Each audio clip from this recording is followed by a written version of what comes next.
অবশেষে তিনি গ্রেপ্তার হলেন। সুস্বাগতম আমাদের ইউটিউবতে। আমি সুকুমার দেবনাথ। তো আপনাদের একটু রাত হয়ে গেল পেপারে খবর করতে গিয়ে। যাই হোক, চারিদিকে এখন একটাই আওয়াজ যে সন্দীপ ঘোষ গ্রেপ্তার হলেন। অভিযোগ করা হচ্ছিল যে তাকে স্বয়ং মুখ্যমন্ত্রী বাঁচাচ্ছিলেন, কিন্তু সিবিআই শেষ পর্যন্ত তাকে দীর্ঘ কয়েকদিন ধরে জেরার পরে তাকে গ্রেপ্তার করলেন। শোনা যাচ্ছে তাকে গ্রেপ্তার করা হলো দুর্নীতি, করাপশানের জন্য। তাহলে তো বিষয়টায় ইডিও যুক্ত হওয়ার কথা। সাধারণত আর্থিক করাপশান থাকলে সেখানে তো ইডির ব্যাপার এটা। সিবিআই ওভারঅল করাপশানের জন্য হয়তো কেসটা নিয়েছে, কিন্তু এবার ইডি যুক্ত হবে। ইডি যুক্ত হলেই এই আর্থিক লেনদেন, ট্রানজ্যাকশনটা পুরোটা তারা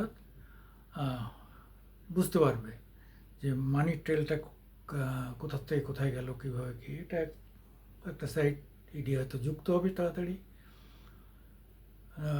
কিন্তু অনেকে প্রশ্ন তুলছে যে তাকে মার্ডার কেসে দেওয়া হলো না কেন। মার্ডার কেসের তো আর তার বিরুদ্ধে প্রমাণ লোপাটের একটা বড় কজ রয়েছে, যেটাকে আগে 201 বলা হতো, এখন আইনি সংহিতায় পাল্টে হয়তো অন্য ধারা হয়েছে। কিন্তু প্রমাণ লোপাটের ধারা থাকলেও সেটা মানে হত্যাকে সাহায্য করা, এবং 20B আসা উচিত এই চক্রান্ত বিরুদ্ধে। এগুলো হয়তো পরে আস্তে আস্তে জানা যাবে যে টোটাল কনস্পিরেসিটা কারা কীভাবে করেছে। সেসব নিয়ে পরে আলোচনা হবে। কিন্তু প্রশ্নটা হচ্ছে যে তাকে মার্ডার কেসে ধরা হলো না, এটা নিয়ে কিন্তু একটা ক্ষোভ রয়ে গেছে। এই ক্ষোভটা কিন্তু সবার মধ্যে। কারণ হচ্ছে যে মানুষের কাছে করাপশানের থেকেও সাধারণ মানুষের কাছে দায়ী হচ্ছে যে তিলোত্তমা বা অভয়ার খুনিকে গ্রেপ্তার করতে হবে। আর রাজনৈতিক দলগুলোর চাহিদা হচ্ছে যে মমতাকে ধরতে গেলে সন্দীপ ঘোষকে ধরতে হবে, সেই চাপটা ছিল। কিন্তু অপামর জনগণ, যারা কমন পিপল, তাদের দাবি ছিল যে সন্দীপ ঘোষকে খুনের মামলায় গ্রেপ্তার করতে হবে। শুধুমাত্র ওই সিকিউরিটি সেলেটি সঞ্জয় আটকে থাকলো, আর কেউ দায়ী হবে না, সঞ্জয় কি ধনঞ্জয় হবে, এই সমস্ত প্রশ্ন আসছিল। সেই জায়গায় দাঁড়িয়ে আজকে পরিষ্কার হয়ে গেল যে একবার যখন সিবিআই নিয়েছে, তখন মার্ডার কেসে সামান্যতম থাকলে, আমরা বাইরের থেকে বলে দিলে তো হবে না, সামান্যতম যদি প্রমাণ তাদের হাতে না আসে, ক্লু না আসে, বা তাকে অভিযুক্ত করার মতো ম্যাটেরিয়ালস যদি সিবিআই না পায়, তাহলে তাকে তো মার্ডার কেসে নিতে পারবে না। কিন্তু জনতার দাবি যে সন্দীপ ঘোষকে মার্ডার কেসে গ্রেপ্তার করতে হবে, এবং সন্দীপ ঘোষকে ধরলেই মুখ্যমন্ত্রীকে পাওয়া যাবে, মুখ্যমন্ত্রীকে গ্রেপ্তার করবে। এই সমস্ত প্রশ্ন আসছে বিভিন্ন সোশ্যাল মিডিয়ায়। এই নিয়ে ব্যাপক হইচই তৈরি করছে, গেল গেল গেল গেল, রব উঠে গেছে, ইত্যাদি ইত্যাদি ইত্যাদি। আমাদের বক্তব্য হচ্ছে যে যাই হোক, অবশেষে এত টাল বাহানার পরে,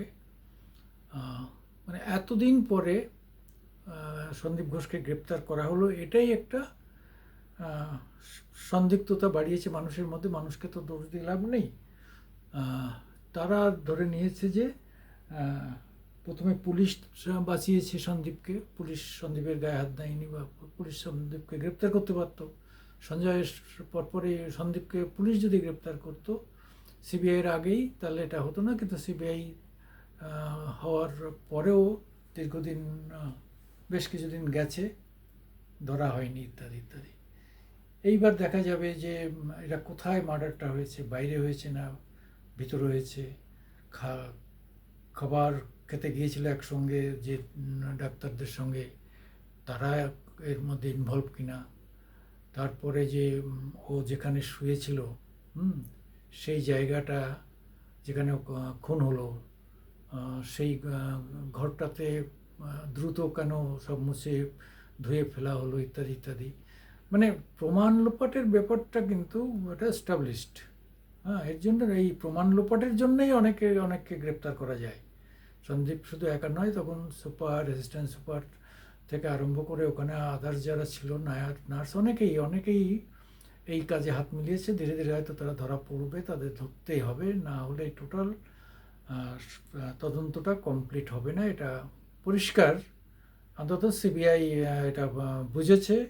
এখন সাধারণ মানুষকে তাদের স্যাটিসফাইড করার দায় রয়েছে, সেটা করতে পারলে হবে। তবে এটা এত কাল ধরে যে আন্দোলনটা একদম সামাজিক আন্দোলনের রূপ নিয়ে গ্রামে গঞ্জে বুথে বুথে প্রায় ছড়িয়ে পড়ার মতো অবস্থা, ব্লকে ব্লকে, তারপরে বিজেপি প্রত্যেকটা জেলা শাসকের সামনে তারা ধর্ণা দিয়েছে, তারা প্রসেশন করেছে, তারা স্মারকলিপি দিয়েছে, ইত্যাদি ইত্যাদি। সেটা নিয়ে সারা বাংলায় বেশ উত্তাল ছিল, সরগরম ছিল।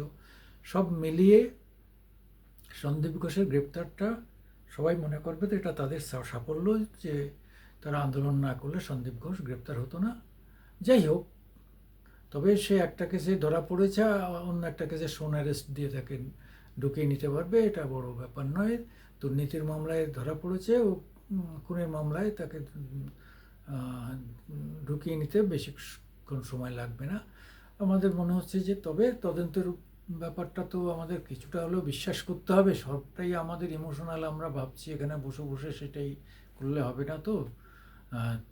তদন্তের যারা দায়িত্বে তাদের কিছুটা বিশ্বাস করতেই হবে। নমস্কার ভাই, রমেশ কুমার দেবনাথ, আমার মামাটি মানুষ ইউটিউবে আপনাদের সবাইকে স্বাগত। আপনারা আমাদের একটু লাইক দেবেন, আপনারা আমাদের একটু শেয়ার করবেন এবং সাবস্ক্রাইব করবেন। নমস্কার।